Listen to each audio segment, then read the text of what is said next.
ഇപ്രാവശ്യത്തെ ഒരു variety video ആണ്. നമ്മൾ ഇപ്രാവശ്യം ഒരു പവർ ബാങ്ക് ആണ് അൺബോക്സ് ചെയ്യാൻ പോകുന്നത്. അതെ, ഡ്യൂറാസെല്ലിൻ്റെ 20,000 mAh പവർ ബാങ്ക്.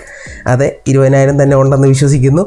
പിന്നെ കുറച്ച് കിടിലൻ ഫീച്ചേഴ്സൊക്കെ ഉള്ള ഒരു സാധനമാണിത്. എന്തായാലും നിങ്ങൾക്ക് നോക്കാൻ പറ്റിയൊരു പവർ ബാങ്ക് ആണെന്നുള്ളത് ഞാൻ ഇപ്പോഴും ഉറപ്പ് വന്നേക്കാം. എന്തായാലും ഇതിനകത്ത് ആദ്യം എഴുതിയേക്കുന്ന തന്നെ 22.5 വാട്ട്സിൻ്റെ PD അല്ലെങ്കിൽ ഫാസ്റ്റ് ചാർജിങ്, ക്വിക്ക് ചാർജിങ് ഉണ്ടെന്നാണ്. കൂടാതെ തന്നെ ചാർജ് 3 ഡിവൈസ് സൈമൾട്ടേനിയസ്ലി, അതായത് ഒറ്റയടിക്ക് നിങ്ങൾക്ക് 3 ഡിവൈസുകൾ ഇത് കണക്ട് ചെയ്യാൻ പറ്റും. പിന്നെ 2 വർഷം വാറണ്ടി സെറ്റപ്പൊക്കെ ഉണ്ട്. എന്തായാലും നമുക്ക് ഇതിനകത്തുള്ള ചരിത്രം നോക്കാതെ അകത്തുള്ള ചരിത്രം നോക്കാം. അപ്പോൾ നമുക്ക് സാധനം ആദ്യം തുറന്നിട്ട് ബാക്കി ചർച്ച ചെയ്യാം. നല്ലൊരു കേസിനകത്താണ് വന്നിരിക്കുന്നത്. സോ ഇതാണ് നമ്മുടെ പവർ ബാങ്ക് എന്ന് പറയുന്നത്. ഇവർ പറഞ്ഞ ഇത് അത്യാവശ്യം സ്ലിം ആയിട്ടുള്ള പവർ ബാങ്ക് എന്നാണ്. ഞാൻ നോക്കിയിട്ട് സാധാ ടിപ്പിക്കലി 20,000 mAh കുറച്ച് വെയിറ്റ് കുറവായിട്ടാണ് എനിക്ക് തോന്നുന്നത്. അത്യാവശ്യം നല്ല ഒരു സെറ്റപ്പ് ഉണ്ട്. എന്നാൽ അത്യാവശ്യം ഈ പറഞ്ഞ പോലെ ഒരു ലൈറ്റ് വെയിറ്റ് തന്നെയാണ്. 20,000 mAh വെച്ച് ഇത് ലൈറ്റ് വെയിറ്റ് ആയിട്ട് തോന്നുന്നു. ഡിസൈൻ ഇങ്ങനെയൊക്കെ തന്നെയാണ്. പിന്നെ പോർട്സ് നോക്കിക്കഴിഞ്ഞാൽ നിങ്ങൾക്ക് കാണാൻ സാധിക്കും. USB-A ഉണ്ട്, 2 USB-A ഉണ്ട്, ഒരു USB Type-C ഉണ്ട്.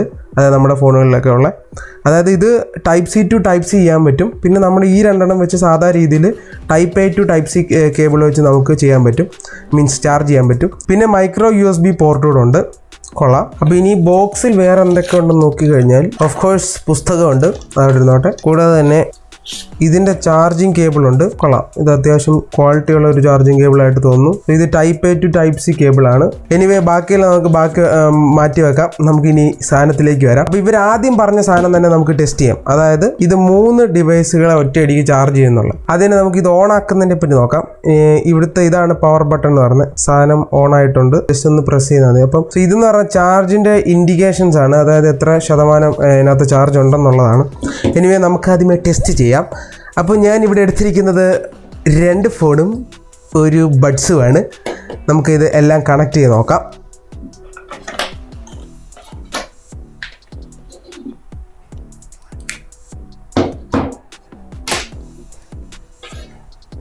അപ്പോൾ നമ്മൾ ഫൈനലി 3 സാധനം കണക്ട് ചെയ്തിട്ടുണ്ട്. ശരിയൊരു വൃത്തിയില്ലെന്ന് എനിക്കറിയാം, സോറി, ക്ഷമിക്കണം. എനിവേ നമുക്ക് 3-നും ചാർജ് കയറുന്നുണ്ടോ നോക്കാം. ആദ്യമേ തന്നെ ഇത് നമ്മുടെ നാർസോ 30 ആണ്. സോ ചാർജ് കയറുന്നുണ്ട്. പിന്നെ ഇത് മറ്റേ ബോട്ടിൻ്റെ ഒരു ബഡ്സ് ആണ്. ഇതും ചാർജ് കയറുന്നുണ്ട്, ബ്ലിങ്ക് ചെയ്യുന്നുണ്ടല്ലോ. സോ സംഭവം ഇവർ പറഞ്ഞതുപോലെ തന്നെ ചാർജ് ആകുന്നുണ്ട്. ഇത് നമ്മുടെ IQOO ആണ്. ഇതും ചാർജ് ആകുന്നുണ്ട്, പക്ഷേ ഇത് നോർമൽ ചാർജിലാണ് കയറുന്നത്. അപ്പോൾ ഇവർ പറയുന്നത് ഇതിനകത്ത് നമുക്ക് ഇപ്പം സിംഗിൾ യൂസിൽ നമുക്ക് 22.5 വാട്ട്സിൻ്റെ ഫാസ്റ്റ് ചാർജിങ് ഉണ്ടെന്നാണ്. അപ്പം ഞാൻ നോക്കിയിട്ട് നമ്മൾ 3 ഫോൺ അല്ലെങ്കിൽ 2 ഡിവൈസ് അടുപ്പിച്ച് ചാർജ് ചെയ്യുകയാണെങ്കിൽ ഈ ഒരു ഫാസ്റ്റ് ചാർജിങ് കിട്ടില്ല, അതായത് 22.5 കിട്ടില്ല, നോർമൽ ചാർജിങ് ഉള്ളു. പക്ഷേ നമ്മൾ ഈ പറഞ്ഞ ബഡ്സും ഈ പറഞ്ഞ ഒരു ഫോണും റിമൂവ് ചെയ്ത് കഴിഞ്ഞാൽ മിക്കവാറും കുറച്ചുകൂടെ സ്പീഡിൽ കയറുന്നതായിരിക്കും. അതായത് ഈ പറഞ്ഞ 22.5 വാട്ട്സിൻ്റെ കയറുന്നതായിരിക്കും. ഇതിപ്പോൾ ഞാൻ നാർസോലാണ് വെച്ചിരിക്കുന്നത്. നമുക്ക് മാറ്റി ഇനി IQOO ഒന്ന് ട്രൈ ചെയ്ത് നോക്കാം. സോ IQOO നമ്മൾ കണക്ട് ചെയ്ത് കഴിഞ്ഞപ്പം 22.5 വാട്ട്സിൽ തന്നെ കയറേണ്ടതാണ്. അതായത് സിംഗിൾ ഒരു ഡിവൈസാണ് കണക്ട് ചെയ്യുന്നതെങ്കിൽ 22.5 വാട്ട്സിൽ ഇത് കയറുന്നതായിരിക്കും. സോ സംഭവം ഓക്കെയാണ്. പിന്നെ 22.5 വാട്ട്സ് എന്ന് പറയുന്നത് എന്താ പറയുക, ഒരു പവർ ബാങ്കിനെ സംബന്ധിച്ചിടത്തോളം ഒരു കുഴപ്പമില്ലാത്ത ഫാസ്റ്റ് ചാർജിങ് എന്ന് ഞാൻ പറയും. ഒരിക്കലും ഞാൻ അല്ലാതെ എനിക്ക് പറയാൻ സാധിക്കില്ല. കാരണം ഓൾറെഡി നമ്മുടെ ഇതിനകത്തൊക്കെ ബ്രിക്ക് വരുന്നത് അറിയാമല്ലോ, വീട് പൊട്ടിത്തെറിക്കുന്ന സാധനമൊക്കെയാണ്.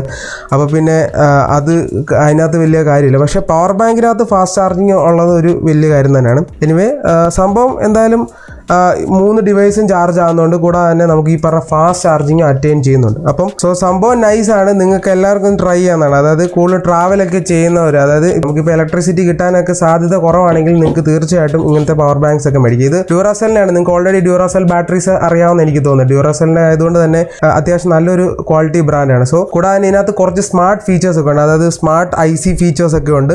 കൂടാതെ അൾട്രാ പ്രൊട്ടക്ഷൻ ഉണ്ട്. അതായത് ഓവർ ചാർജിങ് ഒന്നും ആകത്തില്ല. ഇത് ഓട്ടോമാറ്റിക് തന്നെ കട്ട് ഓഫ് ആയി പൊക്കോളും. അപ്പോൾ അത്യാവശ്യം സേഫ്റ്റി ഫീച്ചേഴ്സ് ഒക്കെ ഉള്ള ഒരു പവർ ബാങ്ക് തന്നെയാണ്. അപ്പോൾ ഇതിനകത്ത് ഈ കവറിനകത്ത് തന്നെ ഇതിൻ്റെ പവർ ഔട്ട്പുട്ട് ഒക്കെ എഴുതിയിട്ടുണ്ട്. ഞാൻ പറഞ്ഞ പോലെ തന്നെ 22.5 വാട്ട്സിൻ്റെ ഒക്കെ പവർ ഔട്ട്പുട്ട് ഉണ്ട്. പിന്നെ 15 വാട്ട്സിൻ്റെ, അപ്പോൾ അങ്ങനെ പല പവർ ഔട്ട്പുട്ട്സിലും ഉണ്ട്. അപ്പോൾ ഇനിയുള്ള എല്ലാവരുടെയും ചോദ്യം എന്ന് പറയുന്നത് ഇത് എത്ര മണിക്കൂർ കൊണ്ട് ഒരു ഫോൺ ഫുൾ ചാർജ് ആക്കും എന്നുള്ള. സാധാ നമ്മുടെ ഈ പറഞ്ഞ അഡാപ്റ്റർ യൂസ് ചെയ്ത് കഴിഞ്ഞാൽ നമ്മുടെ മിക്ക ഫോണുകളുടെയും 50 വാട്ട് 65 വാട്ടൊക്കെയാണ്. ശരിയാണ്. അപ്പോൾ ഇതിന് താരതമ്യേന അത്രയും ഫാസ്റ്റ് ചാർജിങ് ഇല്ല. ഇതിന് 22.5 വാട്ടാണ്.